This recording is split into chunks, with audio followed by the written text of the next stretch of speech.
Paulit-ulit na humihiling ang kanyang tiyahin na para bang bagong kasal sila na walang kasawa-sawa sa bagay na yon.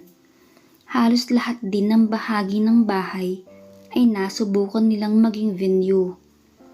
Tila hindi natatakot ang tiyahin niya nang biglang dumating ang asawa nito. Kinabukasan, nagising si Raymond sa mainit na dampi ng balat ng tita niya. "Breakfast is ready." Nakangiti nitong wika. Magkasunod na pumunta sa kusina ang dalawa. Ipinagsandok pa ni Jillian si Raymond at sinubuan. Animoy tunay na magkarelasyon ang dalawa. Si Raymond naman, kahit alam niya na mali ang nangyayari sa pagitan nila, ngunit ayaw niyang saktan pa ang tiyahin, kaya sumusunod na lang din siya sa agos ng mga nangyayari. Gabi-gabing may namamagitan sa kanila, at kapag umuuwi si Raul na lasing, ay may nagaganap pa din sa kanila kapag tulog na ito. "Para tayong magnanakaw, tita. Natatakot lang ako na baka mahuli tayo ni tito," wika ni Raymond. "Hayaan mo na rin. Pansamantala lang naman itong ginagawa natin. Darating ang araw na matatapos din ang lahat ng ito," sagot ni Jillian. Sa kabutihang palad ay naipasa naman ni Raymond ang kanyang entrance exam sa university na malapit sa kanila. Masayang-masaya ang binatilyo dahil sigurado na talaga na makapag-aaral na siya. "Dapat tayo mag-celebrate, Ray, dahil sa pagkakapasa mo sa exam," wika ni Jillian. "Wag na po, tita, mapapagastos ka pa," sagot ni Raymond. Ngunit naging mapilit si Jillian, kaya wala nang nagawa pa si Raymond nang hilahin na siya ng tita niya para maligo. Bago sila umalis ay may naganap na munang laban sa pagitan nilang dalawa. Namasyal, nag-food trip hanggang sa nauwi sa isang pribadong gusali ang dalawa. "Ngayon lang po ako nakapasok sa ganito, tita. Baka malaki ang babayaran mo dito," wika ni Raymond. "I-enjoy na lang natin riyan lahat. Huwag kang mag-alala. May ipon ako kaya okay lang," sagot ni Jillian. Dahil sa sinabing yun ni Jillian ay ginawa lahat ni Raymond para mapasaya ang kanyang tita. Kapag nakikita niyang masaya ito, ay masaya na rin siya. Alam niya na mahal pa din ng tita niya ang asawa nito.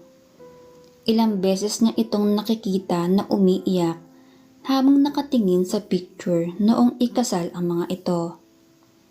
Mag-aalas 9 na ng gabi na makauwi ang magtita. Gulat na gulat sila nang madatnan na nakaupo at seryosong nakatingin sa kanila si Raul. Kinabahan si Raymond. Baka alam na ni Raul ang namamagitan sa kanila ng tita niya. "Saan kayo nanggaling ng ganitong oras ng gabi? Siguro may lalaki ka, no? At ikaw, Raymond, tinotolerate mo pa ang kalokohan ng tita mo," wika ni Raul. Nakahinga na maluwag si Raymond. Pinagbintangan pang may lalaki sa labas ang tita niya. Kung alam lang ni Raul na totoong may lalaki ang tita niya.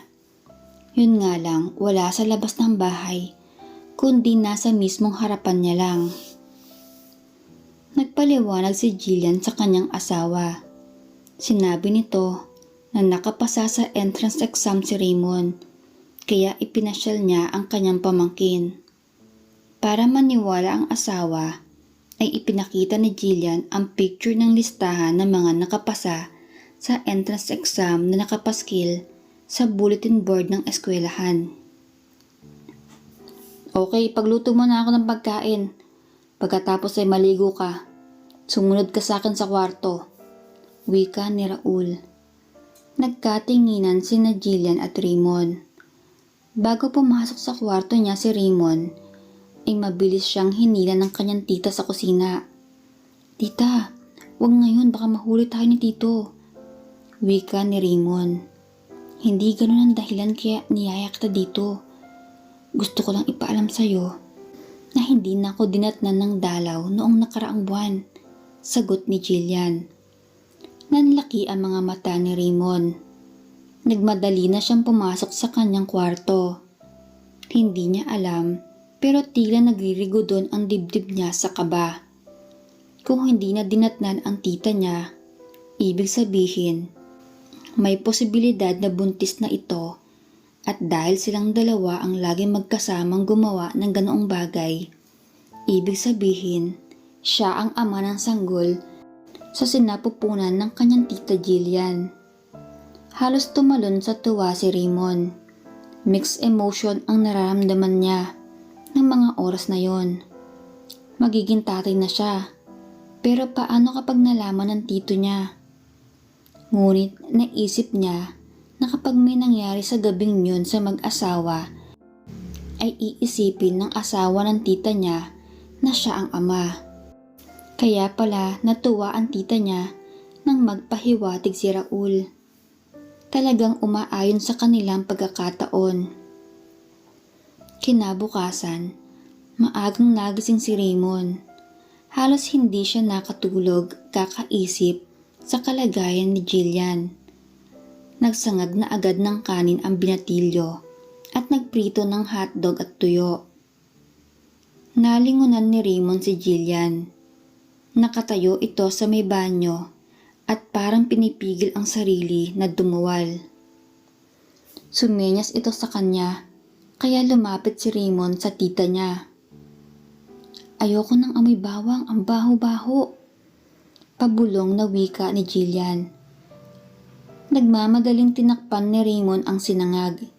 Hindi niya alam ang gagawin. Nataranta ang binatilyo. Kaya pagkatapos niyang takpan ang sinangag, plano niyang puntahan sa banyo si Jillian nang bigla namang sumulpot si Raul. Napahinto sa paghakbang si Raymond. Kinuha ang walis tambo at nagkunwaring naglilinis. Bakit ang agaw mo yatang gumising, Ray? May pasok ka na ba agad? Tanong ni Raul. Hindi na nagawang sumagot ni Raymond nang sumabat si Jillian. Nako, masanay ka na sa batang yan. Simula nang dumating kami ay maaga talagang gumigising yan. Nasanay na kasi sa probinsya na maaga pa lang ay pumupunta na sila sa bukid ng papa niya. Sagot ni Jillian. Nakahinga ng maluwag si Raymond. Tila naniwala agad ang tito Raul niya. Niyaya ni Raul na mag-almusal si Jillian. Ngunit tumanggi ito na siya namang ikinakaba ni Raymond. Mamaya na lang ako, love. Masakit ang buo kong katawan. Wika ni Jillian. Tila natuwa naman si Raul sa sinabi ng asawa. Nakita ni Raymond ang reaksyon ni Raul. Kaya alam niya na may namagitan na kagabi sa mag-asawa. Nakaramdam ng konting selos si Raymond. Pero pinapaalala niya sa kanyang sarili na si Raul ang asawa ng tita niya. Nang makaalis na si Raul para magtrabaho, ay nagmamadaling pumunta sa pharmacy sina Jillian at Raymond. Bumili sila ng pregnancy test at halos magkandara pa sa pag-uwi.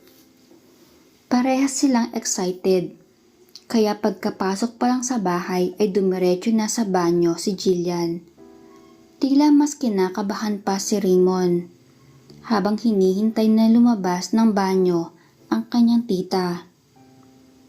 Medyo natagalan na sa banyo si Jillian. Kaya kinatok na ito ni Raymond.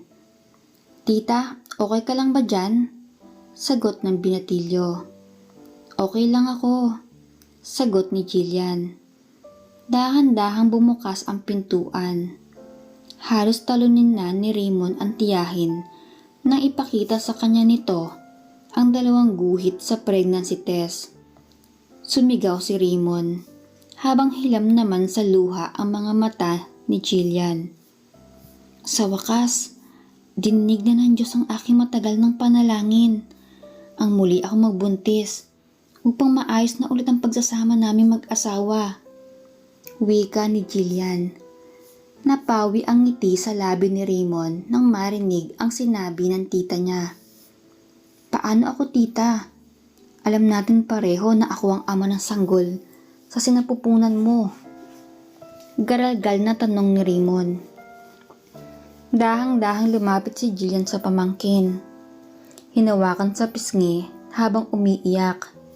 Utang ko sa iyo ang lahat ng ito, Ray. Pero hanggang dito na lang tayo. Ayokong masira ang buhay at kinabukasan mo nang dahil sa akin. Mag-aral ka ng mabuti hanggang sa makapagtapos ka. At kapag dumating na yung araw na yon, malaya ka na makakaalis at hanapin ang babaeng karapat-dapat sa'yo. Sagot ni Jillian. Sa kauna-unahang pagkakataon ay humagulgol ng iyak si Raymond. Alam niyang bata pa siya para sa ganoong uri ng obligasyon. Pero tao lang din siya. At alam niya na dugo at laman niya ang dinadala ng tita niya. Alam ko po, tita, na una pa lang ay pinag-usapan na natin ito. Masaya akong makita ka na masaya dahil natupad na ang pangarap mong anak. At mas magiging masaya din ako kapag naging maayos na ulit ang pagsasama niyo ni tito. Pero may hihilingin lang sana ako, tita. At sana mapagbigyan mo ko. Kapag lumabas na si baby, hayaan mo akong maging malapit sa kanya. Hanggang nandito pa ako nakatira sa inyo. Hindi naman siguro magdududa si tito. Dahil iisipin niya na kaya ako malapit sa anak ninyo dahil pinsan ko yan. Mahabang litanya ni Raymond. Oo naman, Ray. Hindi ko ipagkakait sa'yo ang pagkakataon na maging malapit sa anak natin. Basta ipangako mo na kahit anong mangyari, ay walang ibang pwedeng makaalam ng sikreto nating ito. Sagot ni Jillian. Magmula nang magkaayos sina Jillian at Raul, ay madalas nang umuuwi si Raul. Nakikita din ni Raymond na naging masaya na ulit ang kanyang tita Jillian. Pilit pa din itong itinatago sa asawa ang pagdadalang tao. Sinabi ni Jillian kay Raymond na sa araw ng birthday niya ay sa kanya ipagtatapat sa asawa ang kalagayan niya. Naging busy na din sa pag-aaral si Raymond ng sumunod na isa pang buwan. Ngunit hindi niya nakakalimutang kumustahin ang kalagayan ng kanyang tita at magiging anak nila. Makalipas ang 2 buwan ay niyaya ni Jillian sina Raul at Raymond. Saktong birthday niya ng araw na yon. Sa halip na maghanda sa bahay, ay sa mamahaling restaurant sila pumunta. Love, di ba dapat ako ang magtitreat sa'yo dahil birthday mo ngayon? Nakangiting wika ni Raul. Hayaan mo na, love. May mahalagang bagay kasi akong sasabihin sa'yo. Sagot ni Jillian. Tahimik at pangiti-ngiti naman na nakikinig si Raymond sa usapan ng dalawa. Blooming na blooming ang tita niya sa suot nitong red dress. Sa katunayan ay sobrang namimiss na niya ang dati nilang ginagawa. Pero pinigil niya ang kanyang sarili para sa kaligayahan ng kanyang tita at kaligtasan na magiging anak nila. Nang dumating na ang masasarap na pagkaing in-order ng tita niya, ay doon na nagsimulang magseryoso ang muka ng tita niya. Tila kinakabahan naman ang tito niya habang titig na titig kay Jillian. Ano yung mahalagang bagay na sasabihin mo? Tanong ni Raul. Hinawakan ni Jillian ang kamay ng kanyang asawa. Pagkatapos ay nanginginig ang boses na nagsalita. Love, buntis ako. Wika ni Jillian. Sandaling natigilan si Raul. Hindi nagsalita at nagpalipat-lipat ng tingin kina Jillian at Raymond. Biglang pinagpawisan ng malamig si Raymond. Inisip niya na nagdududa ang kanyang tito Raul. Maging si Jillian ay kabado na din hanggang sabihin noong, totoo ba yan sinasabi mo, love? Kung ganon, magiging tatay na ako. Tuwang-tuwa na wika ni Raul. Nagulat ang lahat ng taong kumakain doon nang sumigaw si Raul na magiging tatay na siya. Umugong ang malakas na palakpakan sa loob ng restaurant. Umiiyak na nagyakap ang mag-asawa habang umiiyak naman sa kabilang mesa si Raymond. Tinanggap na ng maluwag ni Raymond ang katotohanan. Para sa kanya ay maswerte pa rin siya dahil makakasama at maaalagaan pa din niya ang kanilang anak. Sa loob ng ilang taon na ilalagi niya sa bahay ng mag-asawa. Nang gabing yun ay bumalik na ng tuluyan ang dating matamis na pagsasama ni Jillian at Raul. Maging kay Raymond ay naging mabait na si Raul. Madalas ay ito pa ang nagbibigay sa kanya ng baon at panggastos sa mga projects. Kapag wala kang pasok, Ray, ikaw na muna ang bahalang tumingin sa tita at pamangkin mo ha. Hayaan mo't ako nang bahala sa pag-aaral mo. Wika ni Raul. Opo tito, huwag ka pong mag-alala. Ako pong bahala sa mag-ina mo kapag wala ka dito sa bahay. Sagot ni Raymond. Walang kamali-mali si Raul na kapag wala siya ay nililimliman ni Raymond ang asawa niya. Noong una ay pinilit ni Raymond na iwasan ang kanyang tita. Kaya naisipan niyang manligaw ng ibang babae sa school nila. Ngunit nang minsan siyang nakita ni Jillian naka-video call ang maganda at chinitang babae, bigla na lang hinablot ni Jillian at in-end call ang tawag ng babae. Ano pong problema tita? Bawal po ba akong mag-girlfriend habang nandito sa inyo? Magalang na tanong ni Raymond. Wala noon sa bahay si Raul. Nagpaalam ito na 3 araw mawawala dahil sa trabaho. Kaya naman nagkasarilinan ang magtiyahin. 8 buwan na ang tiyan ni Jillian noon, kaya malaki na ito at hirap ng kumilos. Magtapos ka muna ng pag-aaral mo, Raymond. At kung ang dahilan ng paghahanap mo ng babae ay dahil namimiss mo na ang bagay na yon, edi sige, pagbibigyan kita. Gawin natin ulit ang dating ginagawa natin. Umiiyak na wika ni Jillian. Tumanggi si Raymond dahil natatakot siya.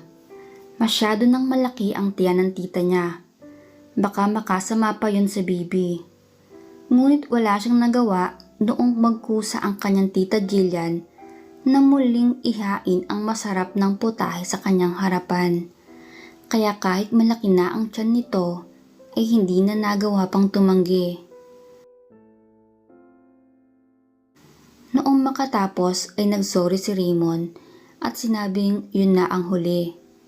Gusto niya nang magbago at magsimula ng buhay na nasa tamang daan. Tumangulang si Jillian, pero hindi malinaw kay Raymond kung tinatanggap ba noon ang desisyon nito. Hanggang sa dumating na ang oras ng panganganak ni Jillian. Sakto nasa bahay noon si Raul dahil day off nito. Kasalukuyang abala ito sa pagluluto nang biglang sumigaw si Jillian. Love, sumasakit ng tiyan ko. Manganganak na yata ako. Sigaw ni Jillian. Nataranta bigla si Raul. Si Raymond na naglalabas sa banyo ay biglang napatakbo papunta sa kwarto ng mag-asawa. Nakita ni Raymond na pumutok ang panubigan ng tita niya, kaya nataranta na ito at tumawag ng ambulansya. Mabilis silang nakarating ng ospital. Tapos nasa labas ng operating room sina Raymond at Raul. Makalipas ang 3 oras na paghihintay, ay lumabas na ang doktor na nagpaanak kay Jillian. Congratulations po sir. Isang malusog na batang lalaki po ang anak ninyo ni Mrs. Wika ng doktor. Kumunot ang noon ni Raul nang si Raymond ang kinausap ng doktor. Bigla namang namutla si Raymond kaya itinuro nito si Raul. Siya po ang asawa ng nanganak. Tita ko po yun. Wika ni Raymond. Nagulat ang doktor sa narinig kaya agad ding humingi ng pasensya kay Raul. Naku po sir, akala ko po siya ang ama. Patawarin mo po ako. Wika ng doktor.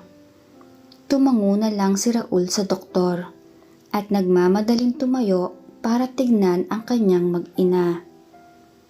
Isang malusog at cute na sanggol ang nakita ni Raul at Raymond. Katabi ito ng walang malay na si Jillian. Halos tumalon sa sobrang saya si Raymond, pero kailangan niyang itago ang damdamin niya, baka makahalata pa si Raul. Kamukhang kamukha ni Jillian ang sanggol, pero para kay Raymond ay mas okay na yon. Dahil kapag naging kamukha niya, ay siguradong maghihinala si Raul. Nang makauwi ang mag-ina sa bahay, ay halos hindi na natutulog si Raymond. Gusto niya palaging nakikita ang kanyang anak. Pinangalanan itong John Paul ni Raul at isinunod sa apelyido nito. Kahit masakit sa loob ni Raymond ay tiniis niya alang-alang sa kanyang tita at anak. Masaya na siyang naaalagaan ang kanyang anak at nakakarga sa umaga. Kahit doon man lang ay maiparamdam niya sa kanyang anak ang pagmamahal niya dito bilang ama. Matuling lumipas ang mga taon, 4 na taon na ang anak ni Jillian at Raymond. Nang dumating na ang araw ng pagtatapos ni Raymond sa college, masaya siya, sa wakas ay nagbunga din ang kanyang pagsasakripisyo. Ngunit sa kabilang banda ay may bahagi ng kanyang puso ang nalulungkot. Kumain sa labas ang mag-anak na sina Jillian, Raul at John Paul. Siyempre kasama si Raymond na siyang graduate. Habang hinihintay ang pagkain nila, ay naglambing ang 4 na taong gulang na si John Paul kay Raymond. "Kuya, karga mo ko. Gusto ko ng karga," wika ng bata. Sinaway naman ni Raul ang anak. Ngunit mabilis na tumayo si Raymond. Kinarga agad nito ang anak habang maluha-luha namang nakatingin si Jillian. Pigil na pigil ni Raymond ang luha. Alam niya kasi nabilang na ang mga araw na makakasama niya ang kanyang anak. Hanggang sa dumating na ang pinakamalungkot na araw sa buhay ni Raymond. Ang araw na uuwi na siya sa kanilang probinsya. Namumugto ang mga mata niya sa kakaiyak. Inakala lang ni Raul na normal lang ang pag-iyak ni Raymond dahil napamahal na dito ang pamangkin. Maraming salamat po sa inyong mag-asawa. Tatanawin ko pong malaking utang na loob ang pagpapaaral niyo sa akin, wika ni Raymond. Nagyakap ang magtita ng mahigpit habang umiiyak. Ngunit humahagulgol talaga ng iyak si Raymond nang muling yakapin ng anak. Iyak ng iyak si John Paul habang sumisigaw ng kuya, "Huwag kang aalis, huwag mong iwan si John Paul." Hindi na lumingon pa si Raymond. Nasa terminal sila ng bus at nang umandar na ang bus, ay tanging pigil na hikbi ang nagawa niya. Matuling lumipas ang mga buwan at taon. Nakapag-adjust na din si Raymond. Nagkita ulit sila ng first love niyang si Alma at naging kasintahan niya noong panahong nasa probinsya pa. Naputol lang ang kanilang komunikasyon dahil lumuwas ng Maynila si Raymond. Noong muli silang nagkita ay humingi siya ng tawad sa kanyang panlalamig. Gawa ng naroon na siya sa Manila at nag-focus na siya sa pag-aaral. Sinabi niya rin na wala siyang naging seryosong girlfriend sa Maynila. Nagkaroon lang siya ng chatmate at mga barkadang babae sa klase pero walang natuloy sa seryosong relasyon. Tinanggap naman ni Alma ang kanyang paliwanag at muling tinanggap sa kanyang buhay. Ipinagpatuloy pa nila ang kanilang relasyon habang naghahanap ng trabaho si Raymond. Noong makahanap na ito ng trabaho, ay pinalipas niya lang ang 1 taon para makapag-ipon. Sa kanya inalok ng kasal ang kasintahan.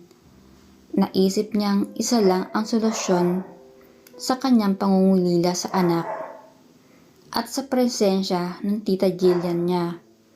Iyon ay ang mag-asawa at bumuo ng sariling pamilya na naging epektibong paraan para makamove on siya ng tuluyan. Patuloy pa rin siyang nakikipagbalita si Raymond sa sitwasyon ng kanyang tita Jillian at anak na si John Paul. At ang huling balita niya ay nasa Amerika na naninira ang buong pamilya. Naging masaya na lang din si Raymond para sa kanila, lalo at meron na siyang asawa at 2 malulusog na anak. Ayun my loves, isa na namang exciting at makabagbag damdamin na kwento ang ating natunghayan. Naway muli nyo akong samahan sa iba pang kwentong i-upload ko dito. My loves, sa mga naghahanap ng Ryan Story, naroon po yon sa bago nating channel na ang pangalan ay Miyuki's Secret Files. Nasa part 120 na po ang last uploaded part noon. Kaya sana dalawin nyo si Ryan doon at mag-subscribe na rin. Salamat my loves ha. Take care and bye-bye!